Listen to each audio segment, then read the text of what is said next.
So, Nick, let me ask you: were you ever told as a kid to say "he double hockey sticks" instead of the word hell? No, I was told that if I said any of those variations, I'd get slapped in the mouth. See, my parents were okay with it up until like 10 years old. I always said "H double hockey sticks," like that's how I'd say it. But it was hard because I would say that, but then we actually rented the movie Jason Goes to Hell, and I was like, hey, it's on the cover of a movie. How bad can it be? Like, it's the title of a movie. But even as we're watching Jason Goes to Hell, because they rented it and let me watch it, they were still like, no, you can't say the word. It's like, what? It's a movie title. Come on.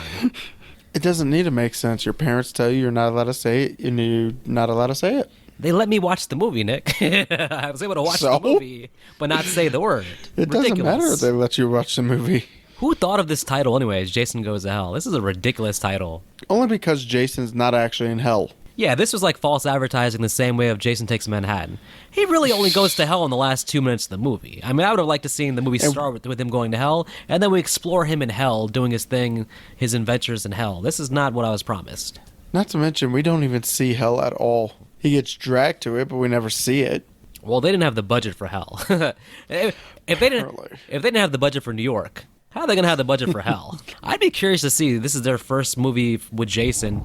Did they give it as big of a budget as their typical nightmare film, or do they say, nah, Jason, you gotta prove yourself first, then we'll give you a Freddy budget? I'd be curious to look that up, actually. I'm surprised you didn't look that up already. I didn't think about it until you said it, but it's true. Freddy's their baby, though. Freddy is their firstborn. Jason is the... Jason is a redheaded stepchild. Jason Takes Manhattan was so bad in terms of box office and reception that Paramount was pretty much done with the whole series, and New Line got him for cheap. A lot of it was Sean Cunningham, who had still some of the rights there basically and wanted to work with New Line also. But the whole purpose for New Line buying it was to do Freddy vs. Jason. There was no plan, I don't think, necessarily to do standalone Jason movies. They wanted to fast track Freddy vs. Jason. The problem was, at the same time they bought the rights, Wes Craven had came to New Line wanting to do a New Nightmare. And Wes Craven had no interest in doing Freddy vs. Jason. He just wanted to do a New Nightmare. That would have been Wes great, was right? part of Freddy vs. Jason. That would have been awesome, because then we wouldn't have gotten the bullshit we got. It would have been fantastic, but it's not. Wes Craven's not like he's not like a popcorn movie type person per se. He wouldn't want to do something like that. He's more artistic, so he wants to do New Nightmare. So New Line is just happy to have him back. So because of that, they have to put Freddy vs. Jason on hold, which makes Sean Cunningham say, "Hey, like, okay, well, we have the property, we have the rights. If it's being put on hold, let's go ahead and do another Jason movie. Thus, Jason Goes to Hell." And this is what we got. Deadeye has to do what a Deadeye has to do, so. Yeah, they definitely ripped that from Evil Dead. They ripped a few things from Evil Dead in this, actually, now I think about it. The budget for Freddy's Dead was $11 million, which it paid off because the movie grossed about $35 million. So they made $35 million on $11 million budget, so Freddy bringing in the box office. Now, So a little bit more than triple their budget. Yep. 2 years later, let's cut to Jason Goes to Hell, and let's see what they were thinking here. I bet $8 million. Well, this really sums up the difference between Freddy vs. Jason and the Eyes of New Line. Jason Goes to Hell, the final Friday, was given a budget of $3 million. So, Ooh, I was off. what's funny, because that's like in line with the first couple of Fridays, like back in the early 80s. And this one was a little bit. This one was a little bit more well made. Yeah, absolutely. So interesting though, the gross was $15 million. So they made money. They got $15 million on a $3 million budget. So Not as good as Freddy though. Freddy will always be king. oh yeah, I mean, there's most of Friday the 13th movies did not come close to the top tier Freddy box office ones. Okay, so yeah, so pretty much New Line is taking a cautious approach. They're like, hey, you can have a couple million, a very low budget, do what you want. And Sean Cunningham basically hired, I want to say at the time it was like a 19-year-old director, 19 or 20 years old. This dude, Adam Marcus, the director, super young, and let him do whatever he wanted, basically. Born 68, so 24. Okay, I'm selling him short. He was a 24-year-old director, actually, at this time. So 24 years old. His first actual movie that he's directing. And what's crazy is I read that basically that being a first-time director, he messed up a lot of the shots, and at the end of the day, they only had about 45 minutes of actual usable film. So they had to go back in and do some creative editing and extend some shots and do reshoots to get it to a normal runtime. But his original cut that he came back with was like 45 minutes, apparently. Shit. Yeah, so I mean, the parts that weren't edited like crazy to fix his mistakes were actually really good shot. yeah. But I'm guessing what it is they did was like they took a lot of scenes and let them like play longer, whereas like normally you would cut them earlier. They probably had a lot of scenes like extend longer. Anyway, so that's just the background of the movie. Jason Goes to Hell really was supposed to be just something to fill in the gap between whenever Freddy vs. Jason was going to come out. And funny thing, later on, the same exact thing happened with Jason X, where Freddy vs. Jason got delayed again, and Sean Cunningham was like, all right, let's just do another one to, again, keep Jason fresh in everybody's minds. That's why we got Jason X also. Anyway, so you want to get into this opening scene? So this opening scene, it is amazing balls. You get a random girl, you get a magic towel, and you get Jason. And the FBI. What all do you need from a Jason movie other than those? Well, I'll say this, even though it's a new line, it's a new start, a new beginning, if I have to use the pun, because I hate that movie. But the very first opening shot, we have the familiar score. We have the same score from the first 8 movies, the classic Friday the 13th score with these opening shots of Crystal Lake. And yeah, we have a typical setup where you have the would-be hopeless victim coming randomly to a camp in the woods at Crystal Lake, which makes no sense. Again, I'm always complaining about every movie about why would anybody be coming to Camp Crystal Lake at this point. Its reputation must be very well known, right? So that never makes any sense, but they're actually going to finally do it right, because what happens here actually does make sense. It should have happened a long time ago. The whole opening scene is pretty suspenseful. There's a lot of like kind of fake false scares before Jason actually appears. And it was done very well, actually. Just from the opening scene, if it was going to be like a typical slasher movie, it looks like it would have been a pretty good Jason movie from this opening scene, at least. Now, you were talking about a comic book that tries to fill in the gap between Jason Takes Manhattan and this movie. I'm on the fence always about are comic books canon? I don't think they are, because I don't think enough people know them for it to be canon. So I feel like only movies to me are canon. I feel like if there's never like a sequel made, then just as a service to the fans, they can use the comic book as like, okay, well, this is what would have happened, whatever. But if you're still actually actively making movies, I don't think like comics between movies can serve as canon. They can only serve as canon if the continuity is correct, but seeing as how this is Jason movie, there's no such thing as continuity. That's absolutely true. I mean, the last we saw of Jason technically was he was a little kid in the sewers. Yeah, so how is he an adult? And according to what I read, because I watched it on Amazon, they give you a few like background things about it, and it literally said that Jason walked from Manhattan to Crystal Lake. Oh my goodness! So he didn't swim back. He didn't swim back. He walked. Right, and that's probably because he's too damn heavy to swim. I don't think Jason has the cardio to like walk even that distance. Honestly, he's a dead man. He has the cardio. Plus, if he had the cardio, why is he so much? He's so much heavier in this movie than he is even in Jason Takes Manhattan. Like, it looks like he's been hitting the donuts between the two movies. So him walking that much, he would have lost weight, I would have thought, and not gained weight. So that makes no sense. No, he probably stopped at every Doom Donuts he could find. The man's got to eat. Even Deadites have to eat. Even zombies have to eat, I guess. But yeah, the problem is there's no. I have no. As the movie starts, if it was connected to Jason Takes Manhattan, I have no idea how long ago the movie was. Like, I have no idea how to fit this in the timeline. And then as the movie progresses, everything that happens is going to suggest to me that this is basically a whole new universe, a whole new timeline, because nothing's going to fit with the earlier movies story-wise. Well, at least this does agree with me on the fact that you have a serial killer in this area. They decided to use it as a way to making money. Yeah. This feels like basically And so I think we talked about this once before. This feels like a different script that then they just plugged in Jason into like a different movie, right?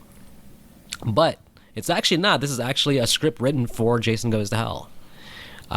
Maybe the writer was planning on doing another movie and then just used a lot of ideas for the Jason script because they had to do it really quickly. But this was written for this movie, which is amazing because it feels like some other body snatching alien movie that happens to have Jason in it.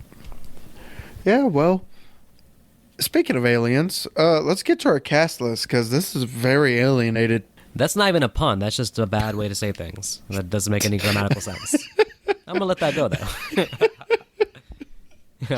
So, characters of note, so I don't have to introduce them later. Are you ready for this? This is a pretty big list.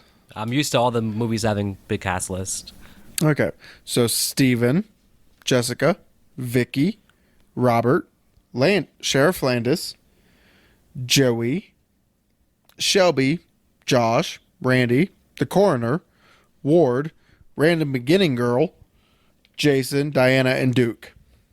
There we go. You know, the one note on the actor who plays Steven, he was also the star of the Friday the 13th TV show, at least the first couple of seasons.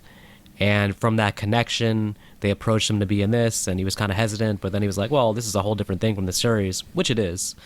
And so he's a good actor. He's actually really good in the TV show, too. I watched the first season. It's pretty solid. Never seen it. It just came, it just came to DVD and Blu-ray, I think, like a year or two ago. So it's actually on Blu-ray now. Okay. Freddy's Nightmares is on Tubi.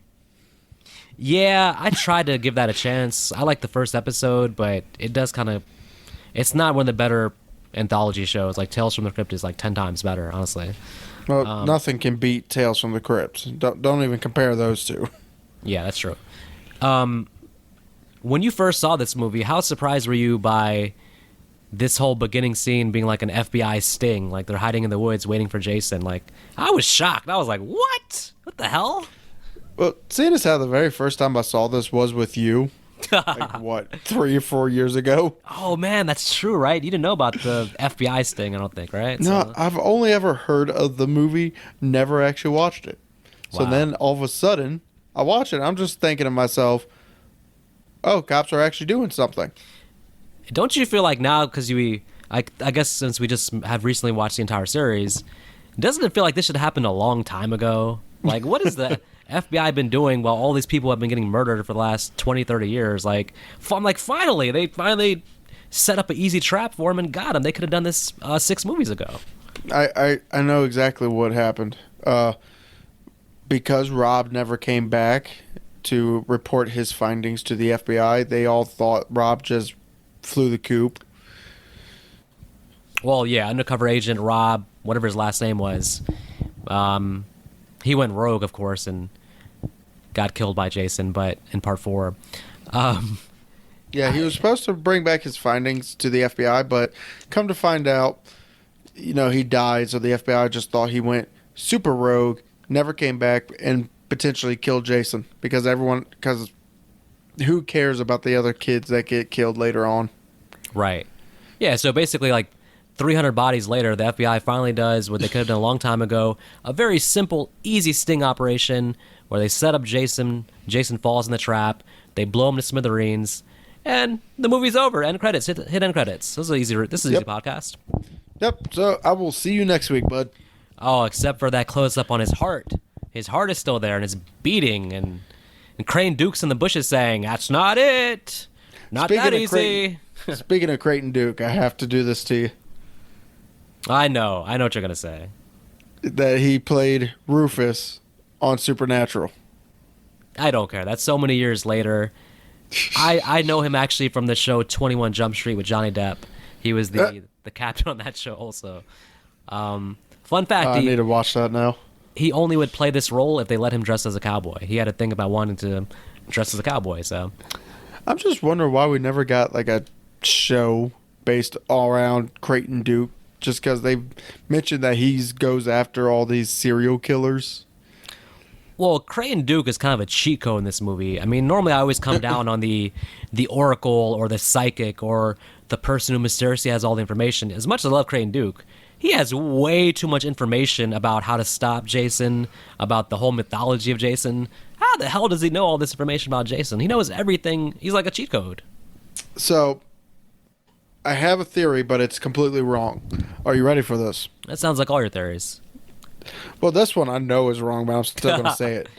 Creighton Duke is actually Reggie from Part 5. Do you know why that sounds so wrong? Because Reggie never went up against the actual Jason.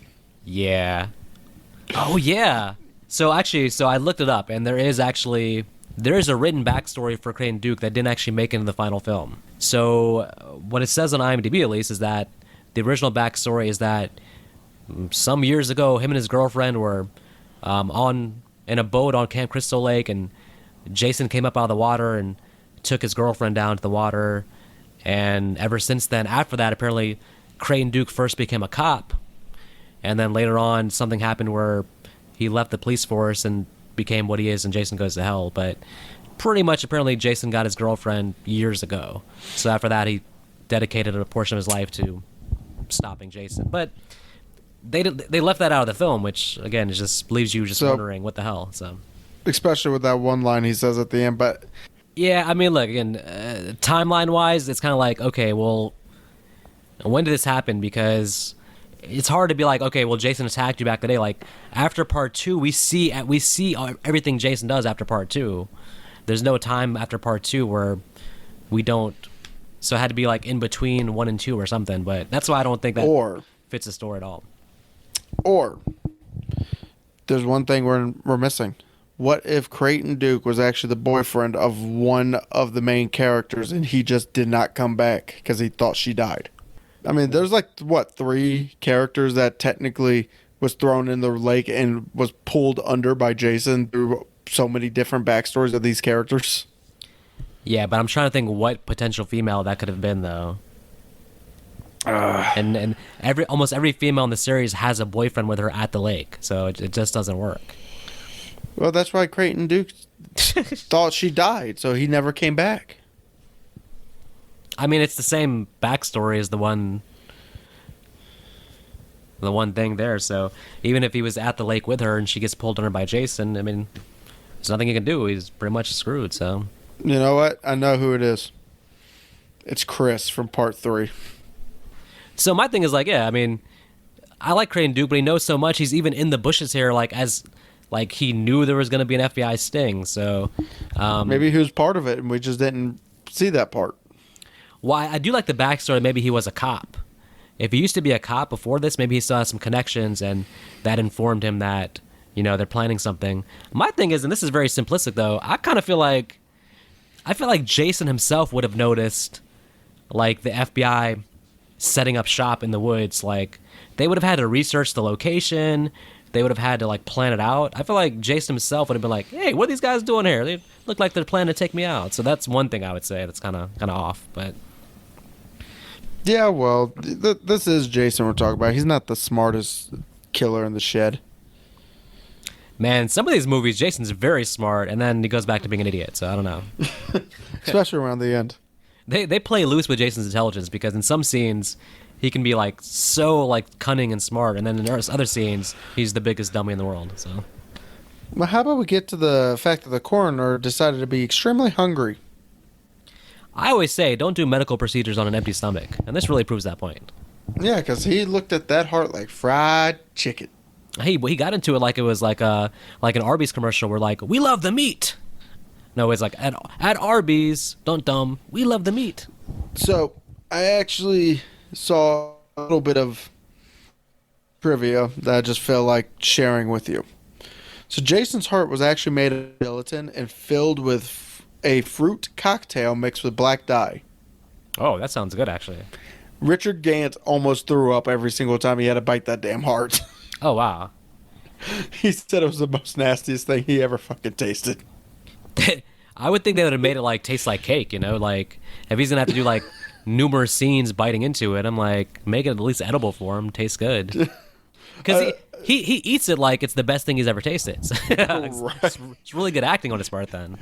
You just like do like an edible spray paint of a fried chicken piece. Yeah, like on like the hungriest I've ever been in my life. I never remember diving into food the way the enthusiasm he shows as he bites into it is like, my God. Also, these two kills that happen off screen after the coroner's death, uh, Jason kills himself.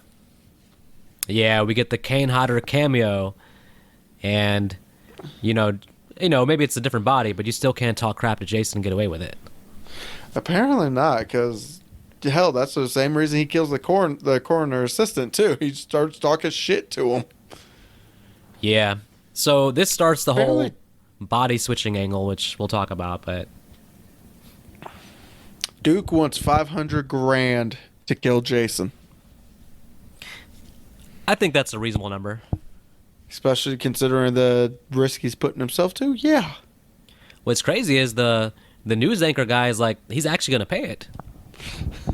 This man's As about long to as get he brings about to up get- proof. Duke's about to get paid. Well, what proof would you bring though? Maybe Jason's head? Mask, machete. Well, what's funny is the proof, though, he says essentially you have to first prove that he's alive and then prove he's dead. Because from their perspective, he's still dead. He's already dead. Yeah, because technically the body was still in the morgue when it happened. Right. And nobody's going to believe that he's hopping bodies. So, also, that thing is, apparently Jason's body was flown to wherever this hospital is. And he has to go from there back to Crystal Lake. That would probably explain the 5 random deaths we never see but hear of on the news anchor. Yeah, he's hitchhiking his way back to town. So on the way, he's killing random people, I guess. It's Most really- likely everyone having sex in the woods. Which must have been like almost like a national holiday because now that Jason's dead, it's like, hey, why wouldn't we? Well, that's exactly what the 3 campers thought. I don't know if I'd be bold enough to go to actual Crystal Lake, though. I mean, is it really worth it? I mean, I know that he's dead, but would I still go to Crystal Lake itself? No. Hey, the redhead camper Alexis, she definitely thought it was worth it trying to get with Steven. Well, she gets my dumbest character in the movie. If that was a category, she would win because, first of all, you never go to a camp as a third wheel with a couple. That's already awkward itself, both for you and the couple. And secondly, you're relying on the driver who picked you up and coming on to him after meeting him 2 minutes ago. You kind of probably deserve to die for being stupid. Yeah, I mean, seriously, how horny is this girl that she has to try, that she's picking up the first guy that picks her up, especially this guy looks like a damn nerd. Well, not that, but what if he's a psychopathic killer? I mean, you can't Well, I really mean, this whole, put your trust into him after 2 minutes. everybody in this movie thinks so. Yeah, but I'm just saying, like, these are outsiders. They've never met this guy before, so. Well, speaking of outsiders, Alexis dies by being cut up. She should have stayed home and watched Matlock. Yep. Deborah gets cut in half. It was a very awkward scene. Very awkward. Oh, no, at least she got to go off first. Well, so the backstory here is that the 2 actors in this scene, Weren't they just recently broken up Yeah. couple? yeah, what the hell? How did they get cast, first of all? Like, how coincidental is that? And then, yeah, that had to be awkward. You just broke up, and now you have to do this scene?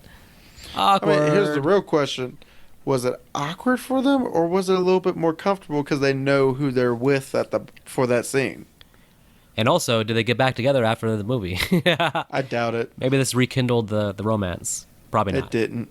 It didn't. It's kind of hard to rekindle a romance when one's in half and the other one's just disappeared. That's true. So And then Edna gets crushed by a door.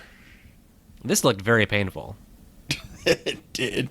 My God. My goodness. Wow.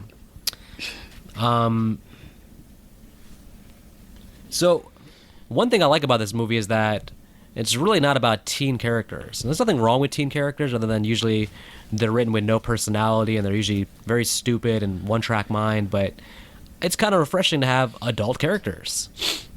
They feel like real people in this movie. They feel like real human beings. And also, it feels like the stakes is the reason. Stakes are actually reason enough for these characters to actually stay and try to fight Jason in the first place. It's not like they just can't leave.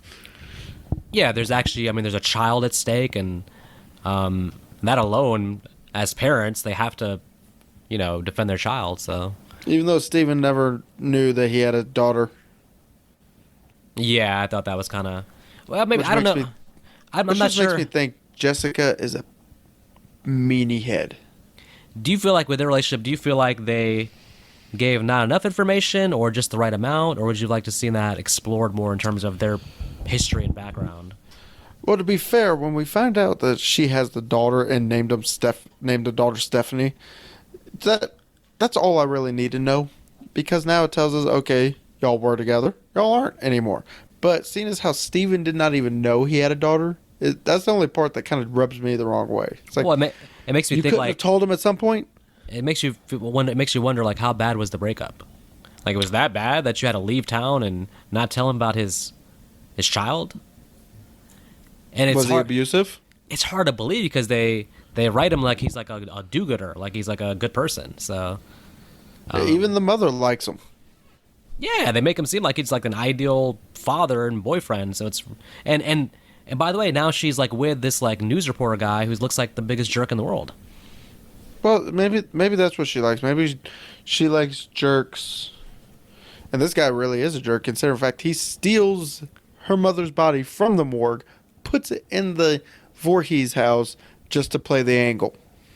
I don't think at that point I don't think jerk is a strong enough word. He's like the highest level of creepy and evil. It feels like at that point. Well, I mean, he's about to find out what worm going down his throat feels like. Yo, ho, ho. Some of these scenes made me gag a little bit. It's just like really, it's not like gory, but just like uncomfortable stuff. Like I don't know. So, So the worm passing from Josh to Robert was uncomfortable. What happens to Josh afterwards was gory and actually pretty awesome. Agreed. He just starts melting to the floor. Well, not only that, we get all this. There's all these Easter eggs in this movie. We get the Necronomicon. Necronomicon, Yeah, we have that. the Myers house. Yep, the Myers house. Yep. Because when Robert attacks Jessica, Steven saves her. And as they're driving away, or when she finally gets to the police station, she tells him, like, look, I just kicked Steven out of the car. I drove here as fast as I can. He's by the old Myers place. So you're telling me Michael Myers either lived there or the family moved there after Michael Myers killed the sister? Yeah, it's too much of a throwaway line to really mean anything. So, It's still fun. I guess. I mean, if they're gonna connect that with also, of course, we'll end up getting the Freddy glove eventually. So we're connecting all the icons in one movie.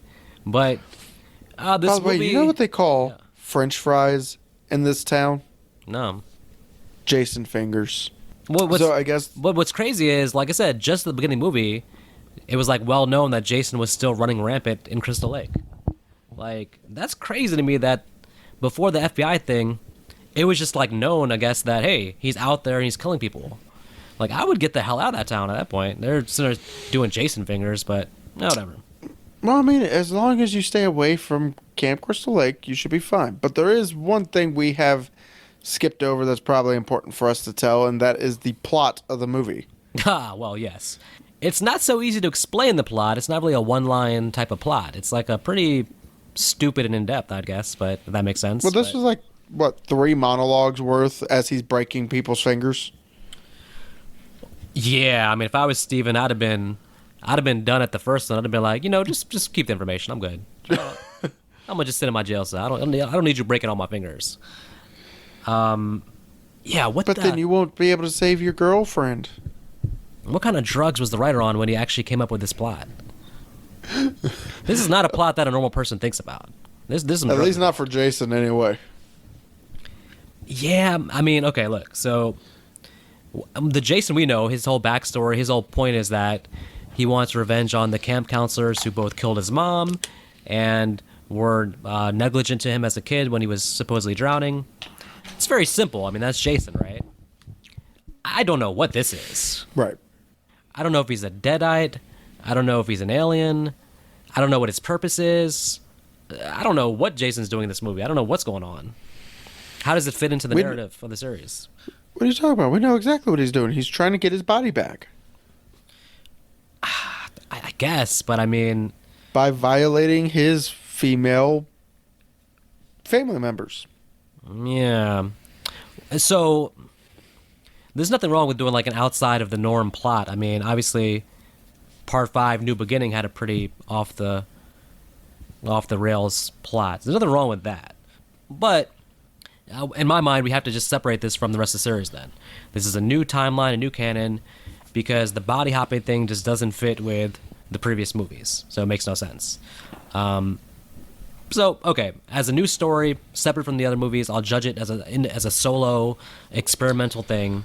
It's okay. The plot's fine. Well, let's go ahead and judge some of these kills at the police station, because Robert somehow teleports, even though it's already proven that Jason can't teleport technically in this movie because he had to walk from one state to another.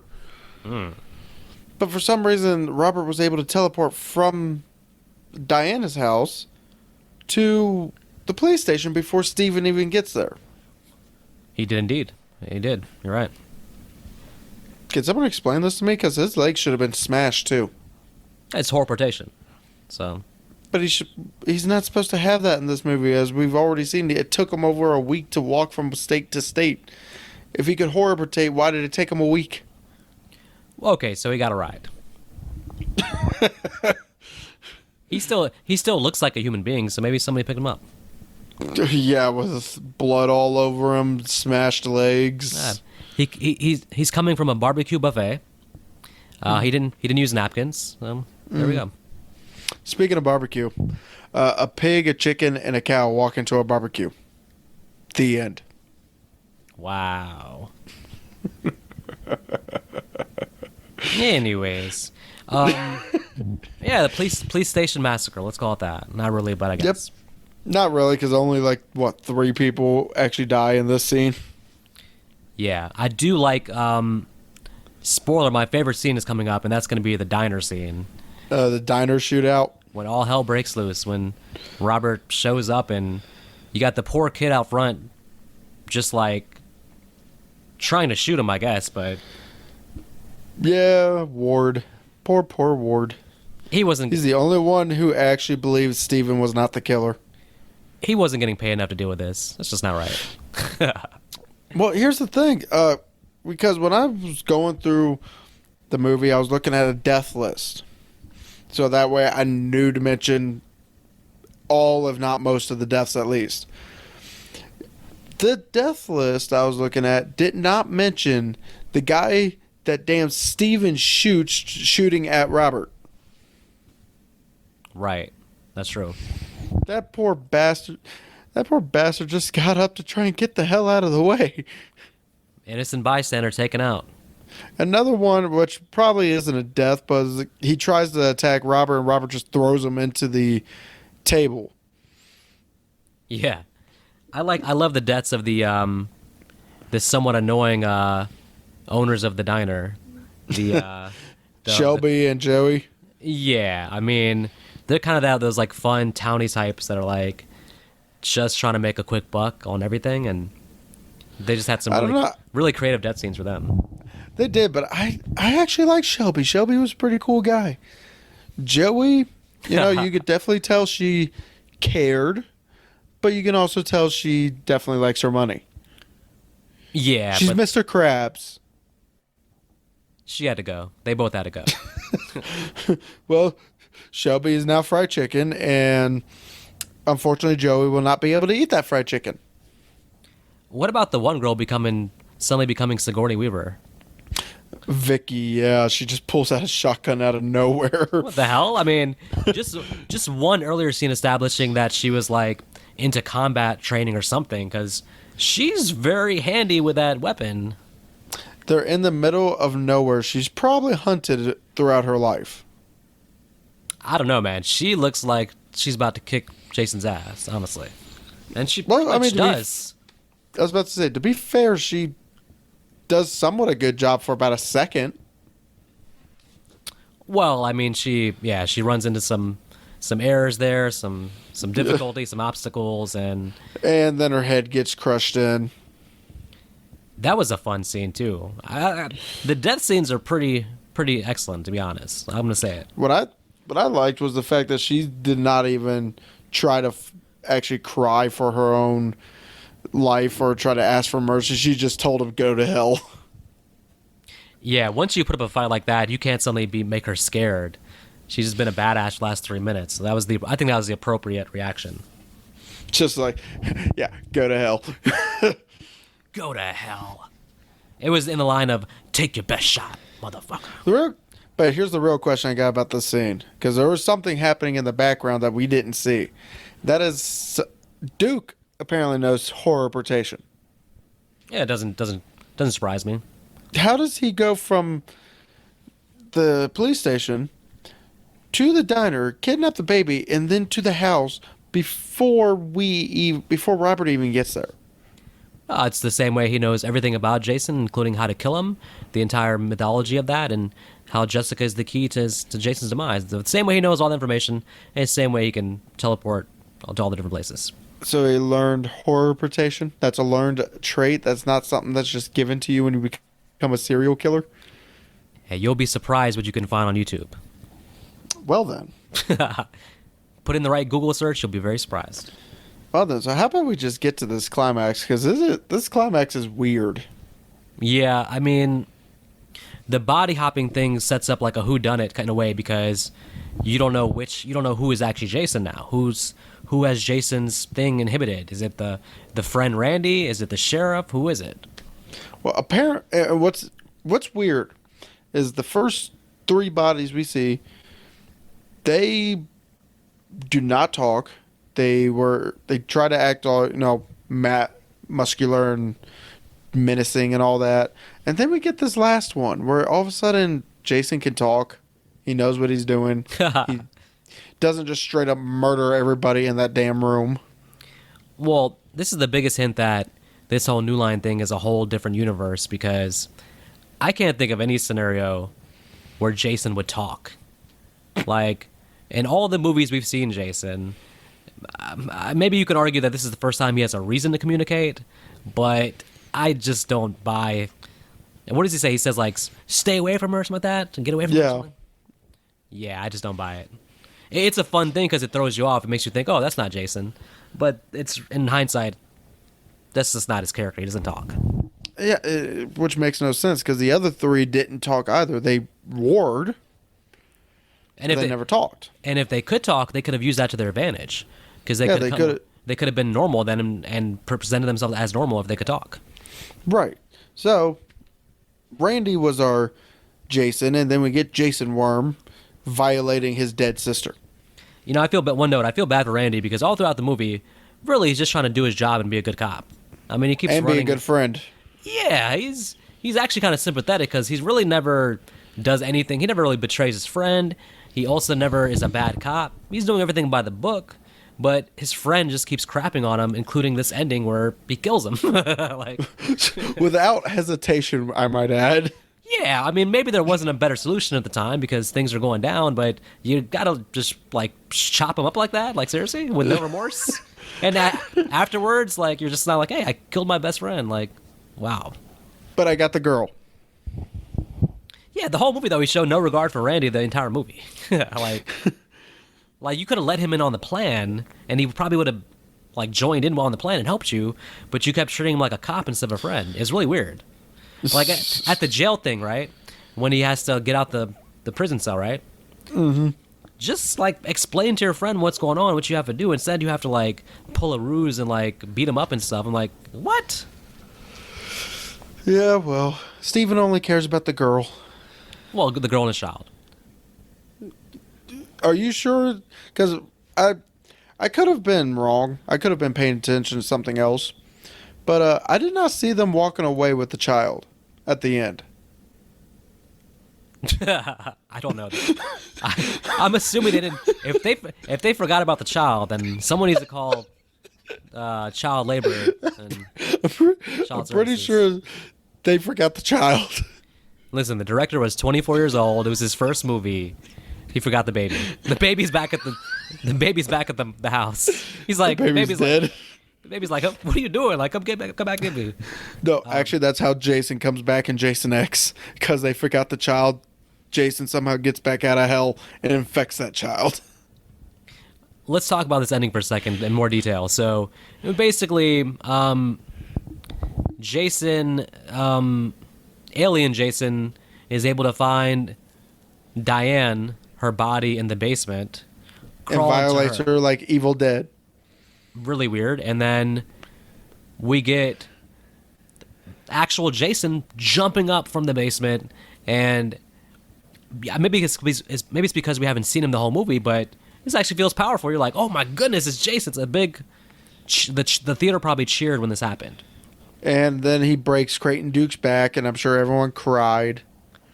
I mean, Duke, once he handcuffed himself to Jason, he basically was making himself sacrificial lamb, because there's no coming back from handcuffing. But we do get the line of "Remember me," so we get the line, but not enough backstory to really do anything. Right. Everybody in the theater is like, are we supposed to remember you? I mean, listen, I know that it makes more sense to have Steven fight Jason, but imagine if we just get like a nice little fight between Creighton Duke and Jason, right? That's a little Well, more. if we got the intriguing. backstory, that would have made a little bit more sense.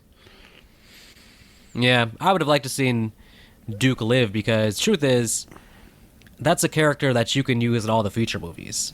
You can keep bringing him back as like a bounty hunter who's always tracking Jason. So Or kind of a waste. you could have New Line could have used that character to have him go after some of their other serial killers. Like they could have had Creighton Duke versus Freddy. Yeah. Pumpkinhead. I don't know. Is Pumpkinhead New Line? Well, that I don't know. But imagine if Duke lives there. Imagine when you go to make Freddy vs. Jason, you can incorporate him in the script a little bit, because he can be giving. You already got like Freddy's backstory, but you can use Duke then to give Jason's backstory. You can even have him die in the movie, but it'd been nice to have him around for Freddy vs. Jason. Obviously, he would have been too old at the point for Jason X, but, but I feel like Creighton Duke should have gotten his own like movie series where he goes up Yeah. against or have him go just randomly show up in other New Line Cinema horror icons. yeah. Well, certainly he's the most memorable character from this movie, and when you read fan reviews of the movie, that's one of their big takeaways. Just like Creighton Duke, as unbelievably lucky as he is to know everything about Jason, he's a cheat code. The actor Stephen Williams like gives him such a weird edge. I don't know, it's hard to describe. He has a weird presence, but it's powerful, I guess. So He's the same way, honestly, in Supernatural. He's kind of a cheat code every now and then. It's just some of the situations he gets himself into is just hilarious. now, one thing I'll say though is, and they couldn't have used him because they didn't have the rights, I don't think. But clearly, this role though, if you could have found a way to have Tommy Jarvis be this role, that would have tied all the movies together a little more organically. Because who else would have all the information and be a bounty hunter chasing Jason than Tommy Jarvis? But I mean, they didn't have the rights and blah blah blah. But so I'm happy we got Duke. But Well, how about we talk about this insane fight scene that makes no damn sense? I was just waiting for the Mortal Kombat theme music to kick in right at the beginning, because we've always wanted this. We wanted Jason versus Steven. Yeah, apparently. And it's about as one-sided as you expect, because Steven quickly learns that he's not really in a position to fight Jason. Well, apparently Jason does not have all of his powers yet because he's not just straight up killing him. Or Steven just pissed him off that much. Or it's just bad writing and not really knowing the character of Jason. Jason, when he's encountered anybody in the past, minus maybe Julius, who he let him punch him out, everybody else, Jason's a quick hitter, man. He kills you quick. He moves on with his life. I've never seen Jason be like, boy, I'm going to beat the crap out of you. What the hell, man? I was just expecting Jason to lean over Steven and just tell him, you got knocked the fuck out. The reason I say it's bad writing is because literally you can tell what they're doing is they're buying time for Jessica to be able to get the dagger. So they're like, okay, how can we have Jason confronted with Steven, but at the same time we have to cut to like Jessica trying to get the dagger? And the way to do it is actually probably to have Steven actually on the offensive beating up Jason. And then at the very last second, Jason gets the upper hand and is about to kill Steven, and then she comes. But 5 minutes of Jason just throwing him around and beating him up makes no sense. You should have had Steven do a beatdown with a shovel, and then the last shovel shot, Jason grabs the shovel and then goes for a stab or something like that, and then she comes. But him just beating him with a stick and throwing him around the playground, it's funny. I mean, it's hilarious, but What I think it is that whoever wrote the script decided to watch all the Friday 13th movies and said, you know what was missing in any of these? A fight scene. yeah. I got one better. Fight scenes makes everything better. I got one better. Maybe the writer and the director, maybe they never watched any of the previous movies and just did this as a cold turkey, just fresh. So,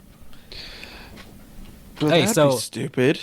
So if they're gonna leave if we're gonna say they left the baby behind, how about we get an alternate ending where Freddy's glove doesn't pull the mask down, but pulls the baby down? That might be too dark. I don't know. Imagine his glove pulling the baby down to hell. You'd be like, what? I mean, I don't remember seeing them with the baby as they're walking away. You have the one-line dialogue where Steven's like, hey, are we forgetting something? No. Let's walk off into the sunset. You hear a baby crying faintly in the background.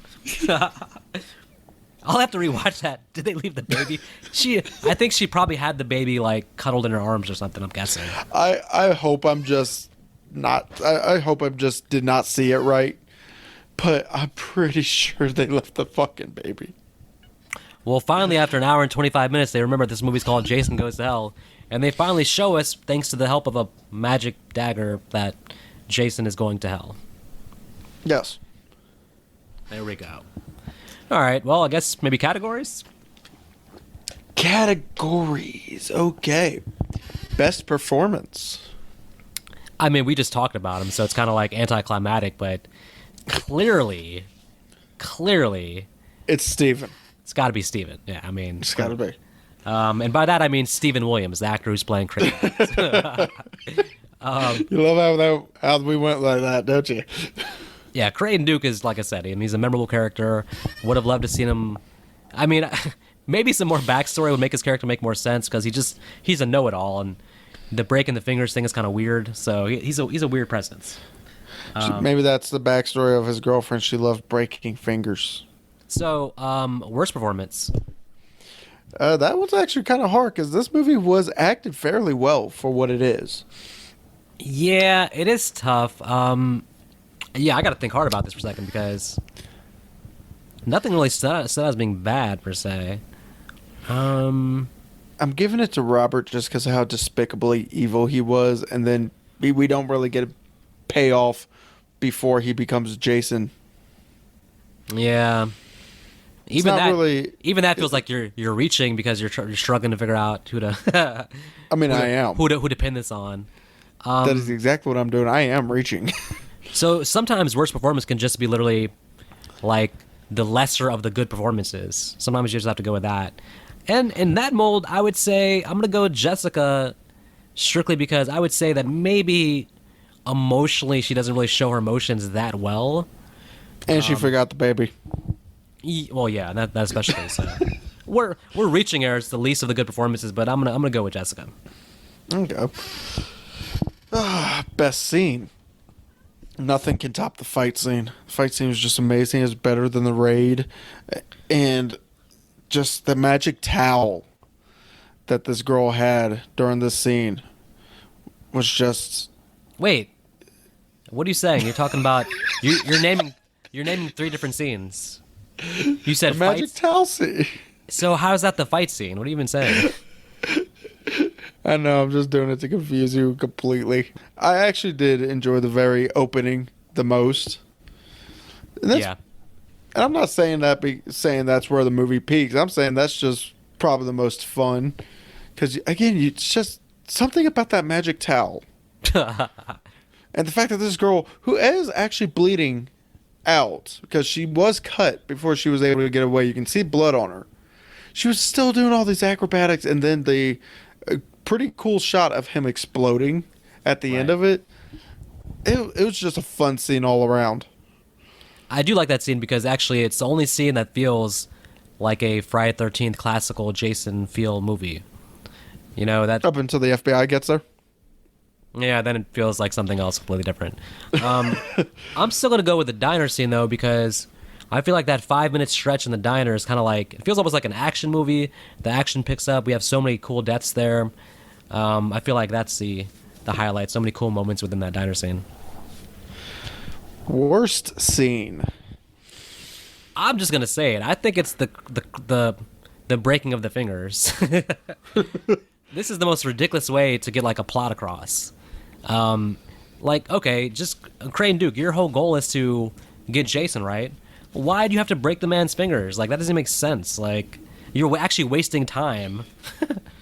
Like, the sooner you tell him, the quicker you can start the plan, but you're spending an extra 5 minutes to break his fingers. I thought it was just a weird scene, and I blame the writer for doing this creepy scene that makes you feel like Crane Duke's a weirdo. Well, he kind of is, but for me, I'm actually going to have to give it to the finale a little bit. Mainly because, as we brought up, Jason would not have fought this guy. Jason would have just broken every bone in his body, or the guy would have just ran. But Jason doesn't fight. He kills. And also that weird Evil Dead knockoff of Jason just going, violating his sister. That's just weird. So let's see. We're seeing, for me... Oh, I just said it, yeah. The fingers. Yeah, you already said it. So now we're on what would you rather change? What would I change? Very interesting. Well, you know, I mean... If I could change the entire plot and have more Jason in it, I would do that. But that seems like asking too much to change the entire story. So within the confines of the story we're given, I would probably just give Randy some more props or give him some respect as a cop and let him play more of a role instead of just always being at the effect of everybody and having really end up being a thankless role pretty much. So I would increase Randy's role a little bit and have him help out at the end a little bit more. He did help out. He helped out by losing his head. Yeah, I mean, all that police training just to get your head chopped. Come on, man. So, what I would rather change is just keep Creighton Duke alive so we can get more movies with him in it. Would you have added his back? If you had a choice, would you rather them have added that backstory in for him? Like, give him an explanation of the, remember me? Oh, yeah, definitely. There's some scenes that may have dragged a little bit where you could have taken away some of that time and added his backstory. Probably would have made the same amount of time, if not maybe 5 minutes longer. Yeah. Well, the whole I believe the camp thing with the where they go to the camp, I believe that's actually a reshoot. Was like added in afterwards, if I remember correctly. I'll have to go back and check it out, but I believe that was something they just wanted more kills and more gore, so they added that in. But I don't think that was in the original thing. Well, then they should have just kept that out. It is kind of like a weird taking a moment away from any of the main characters for like 10 minutes. It's kind of just to watch teenagers die. Have sex and die, yep. So anyway, final thoughts, sir. So I like the movie.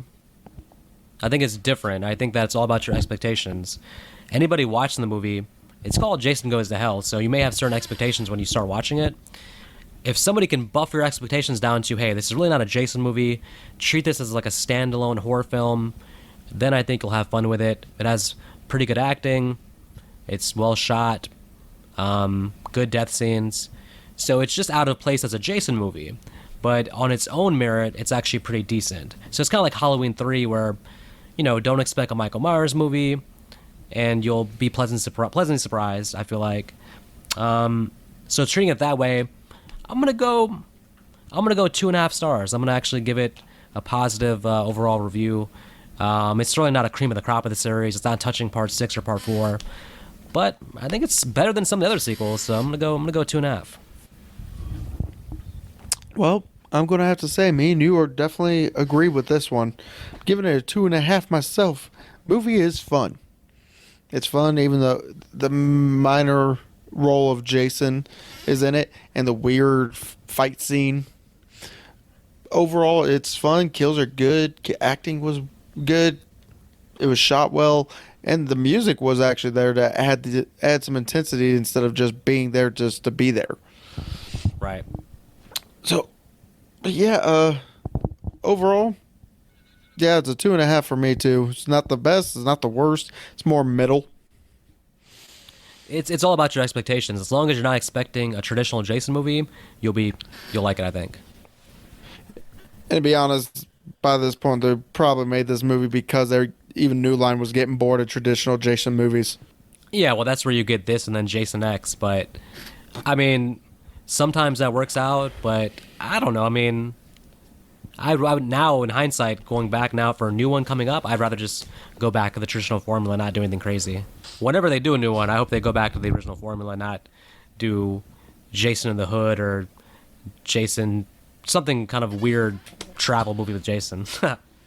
Jason couldn't do in the Hood. It wouldn't be as fun. Nah, you really can't top Leprechaun in the Hood, so, or Back to the Hood, I guess. I was about to say Back to the Hood, not in the Hood. Well, next week, guys, we have Jason X next week, and that's going to conclude our franchise, our series retrospective, I guess, if you want to call it that.